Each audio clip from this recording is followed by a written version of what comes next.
Hi. Well, this third module is going to be one that some of you are going to be quite challenged by, because we're going to be looking at industrial relations, employment relations, and we're introducing the idea of change management. This is something that will be a real major theme in our leadership part 2, but we need to consider it now, particularly in the area of employment relations.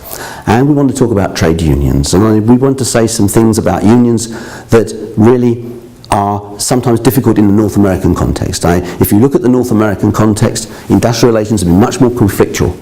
There's a history of industrial relations here that's been very confrontational. In Europe, there's a different culture. And in the United Kingdom, where trade unionism, cooperativism got started with the Industrial Revolution right in the beginnings of the 19th century, and even before that, back in the from going back to the Middle Ages, really, with the craft unions and the print industry, etc.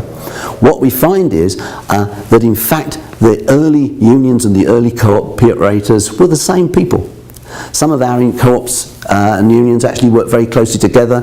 Some of the oldest and most established and strongest unions actually had cooperative objectives in their model rules.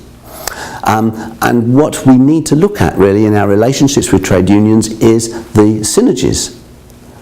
We're obviously looking at things from different perspectives, but there's a great many surprising synergies that we want to explore in this module, as well as looking at the pressures on staff to respond to change, and how we help facilitate that change in a way that's going to be efficient for the organisation and supports the staff as they struggle with the new situations that they find themselves with. Thank you.